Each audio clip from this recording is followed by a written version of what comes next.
everybody, my name is Jenna and today I am bringing you my November book haul. Now, see the thing is, I'm really not supposed to be buying any books at all. Basically, I decided to follow in Little Book House footsteps and do the Project 5, which is where you read 5 books and then you get to buy a book. But I kind of cheated a little bit and also said that when you finish the series, you get to buy an extra book. So theoretically, I should only get to buy like 1 or 2 books a month. And this book haul has 8 books in it. Yeah, I did not read, like, I don't even know how many books I would need to read in order to get that for Project 5. Basically what happened was I just gave up. Yeah. I mean, okay, I bought so many books from Dimmicks, they literally gave me a free tote bag. Look at this. It says, explore the magic with the well-read people of Dimmicks. Australian owned since 1879. And it has an owl on it because it's a Harry Potter bag and it says, I'm a Harry Potter fan, and literally everyone who knows me knows that I am a pretty big Harry Potter fan. I love Harry Potter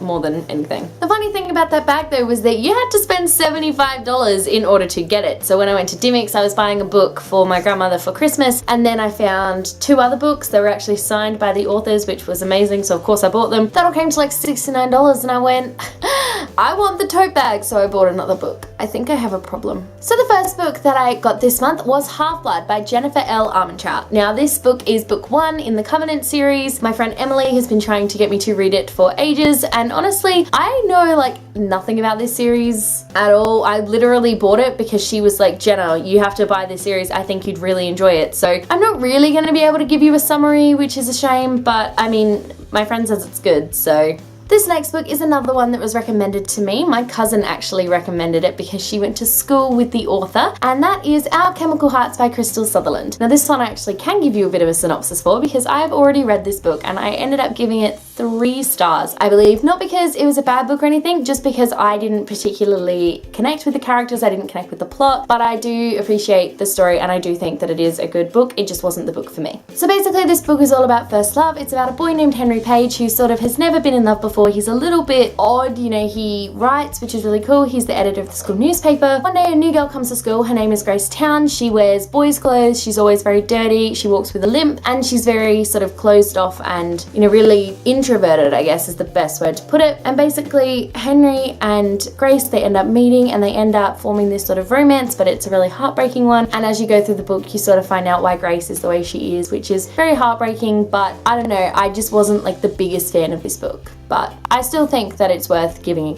it a go. The next book I picked up was Holding Up the Universe by Jennifer Niven. Now, if you have been watching my videos for a while, you know that I have read All the Bright Places and that I really didn't enjoy it. I thought that it glorified mental illness. I thought that it, you know, really romanticized it. I didn't think it was a good novel, but I've heard people say that this one is very, very different to her first one. I've heard people say that this one is a lot better. So I thought, you know, I'm not going to be one of those people who reads one bag book from an author and then doesn't give them another chance. So this is that other chance for Jennifer Niven for me. So this book follows Libby, who was extremely overweight. She had to be, I think, airlifted out of her house, and now she has lost a lot of weight and is finally ready to go back to high school. It also follows Jack, who is sort of keeping a secret. He has a disease, I'm not entirely sure what it's called, but it means that you cannot recognize faces. So even his family and his loved ones, he cannot recognize their faces, which is really quite heartbreaking. And of course the two of them meet, and I'm assuming they form some sort of romance. I'm really not sure. That's kind of how it goes with contemporaries. I haven't read this one yet, but I am looking forward to it. I don't know when I'm going to get to it, obviously, because it's not super high on my list because I didn't like All the Bright Places, but I will read this one eventually. The next book I picked up was The Diabolic by S.J. Kincaid. So this book is about a girl called Nemesis. She is a diabolic, which I believe just means she's some form of assassin type person, and she is charged with protecting the senator's daughter? Yes. Or created to protect the galactic senator's daughter. Ooh, that's exciting. But basically the senator's daughter is kidnapped and the only way to protect her is for Nemesis to become her. So Nemesis ends up in the middle of this enemy court pretending to be the senator's daughter, and so I can see how that would be really, you know, dangerous, but it sounds like a really awesome book. The coolest thing about it though was that there are different covers. So there's a white cover and there's a black cover. I know people who have gotten the black cover, but I really liked the white one, so I got the white one instead. I'm really looking forward to reading this book. It sounds super interesting and I just cannot wait. So the next 2 books that I got are 2 two that I have heard talked about on BookTube so much. So many people say they are incredible books and they are horrified when I tell them that I haven't read them. Honestly, I wasn't actually really planning on reading them. I mean, I thought they sounded pretty cool. I don't really know what they're about, really, but when I was in Dimmicks and I saw that they had autographed copies, I really couldn't pass that up. So I've ended up with them and I will read them at some point, but again, they're not super high on my TBR. And that is Illuminate and Gemina by Amy Kaufman and Jay Kristoff. See?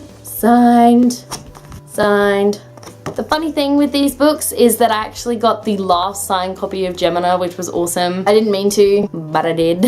So yeah, again, I don't really know what these are about. I do know that they follow different characters and they're set sometime in the future. There's a war. These characters are, I think, on a planet and they were broken up. These characters, I think, were on a space station and I don't really know if they were in a relationship together. Everyone tells me that they're incredible books and that I have to read them, so I bought them. I will say that I am fascinated by the book, like the fact that it's not, you know, all like just pages of writing. There's all this other stuff in it too. So that is really fascinating to me, but I don't know how I feel about reading it. I don't really know if I'm gonna get into it. I don't really like things that aren't normal, so who knows? I guess we'll find out. And then the little book that I bought in order to get my free tote bag was Cruel Crown by Victoria Aveyard. Again, if you've been watching my videos for a while, you probably know that I actually didn't really enjoy Red Queen, which is the first book in the Red Queen series. This one is sort of a prequel companion-ish sort of book. It's got 2 short stories in it. And although I didn't like Red Queen, I keep buying books in this series. Like I bought Glass Sword and I've bought this one now. I haven't read either of them, but I own them now. So I guess I'll be reading them at some point, hopefully before King's Cage comes out. I do want to get into the story. It's not that it was a bad story. I just personally didn't particularly enjoy it. So who knows though, maybe after reading Glass Sword and reading this, I will enjoy it. And the last book that I have to show you is one that I'm super excited about, and that is Tales from the Shadowhunter Academy by Cassandra Clare, Sarah Reese Brennan, Maureen Johnson, and Robin Wasserman.